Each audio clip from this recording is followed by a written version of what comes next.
Hello everyone and welcome back. I've been dealing a lot with this video and trying to make it what I wanted to, but in the end I just couldn't. So instead, this is the format for this one. All the rest of the Satisfactory videos are going to be split up into two videos. This one and another one. This video is going to talk all about the QA3, the nuclear reactor, the conveyor belt, the conveyor belt splitters, fauna, flora and the alpha video. All of them in this one. Why? Because that's actually a proper video on its own. The information in the videos published are just not dense enough to provide anything more than that. And then in a new video we are going to discuss the developer highlight featuring Sophie Sprangers for concept art. That one actually has Submit on it, and I do believe that I have enough material there to discuss for a reasonable amount of time. So, what do we have first? QA number 3, titled Pipes, Research, Vehicles and More. Mentioned topics there are the following. Do we get creative mode? Not in alpha, but does exist of course, as we have seen in the vehicles video. Do we get top-down view? No. Do we get weather? No. Do we get pollution? No. Do we get terraforming? No. Do we get terrain manipulation? Nope. Do we get VR? No. Can we buy into alpha? No. That's a lot of no's. Then we basically get the confirmation that we're gonna have 24 unique buildings without the foundations for them. And following that, we have a bad joke about the price for the game. Yeah, haha, very funny, but you did manage to keep a straight face, so good on you. We will get Steam achievements, but not in the alpha.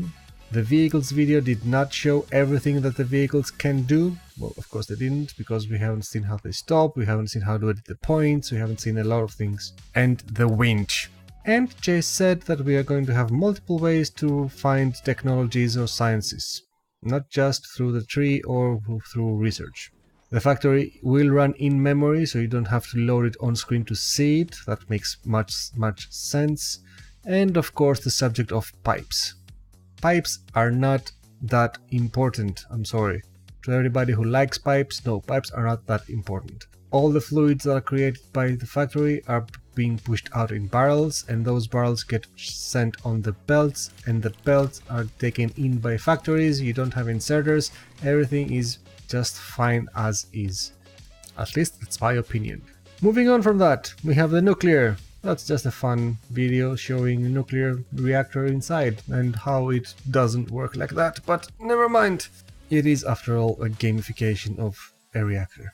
After that we have the developer highlight, which I will discuss in another video because that has a lot of information in it. And then we go to conveyor belts for speed, and Jesus Christ, that thing just moves. First seeing it, I said, okay, that's the one, the slow one, sure, fine. Second one, cool, runs. Third one, yeah, awesome. Oh, I have a fourth one, that's very nice, good on them. Then fifth came in, I said, what the hell, how fast is that going? Surely that's the last one. And then we see the sixth pair, which just is insane speed.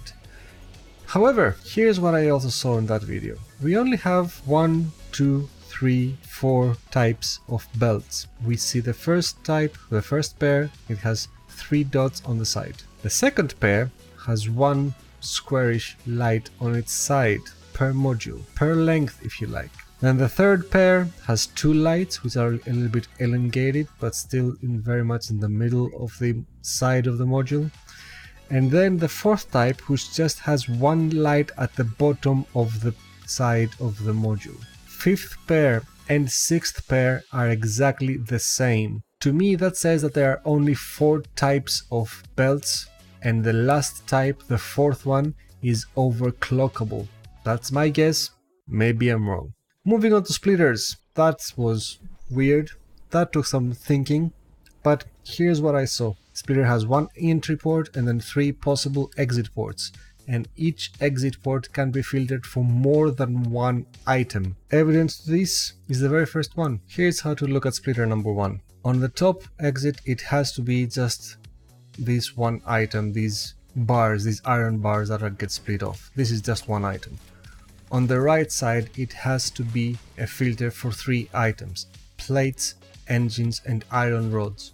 and all the reds just go to the remaining side. There is absolutely no way, no justification as we see them on the belt for the two plates to be side by side and for the engine and rod to be side by side.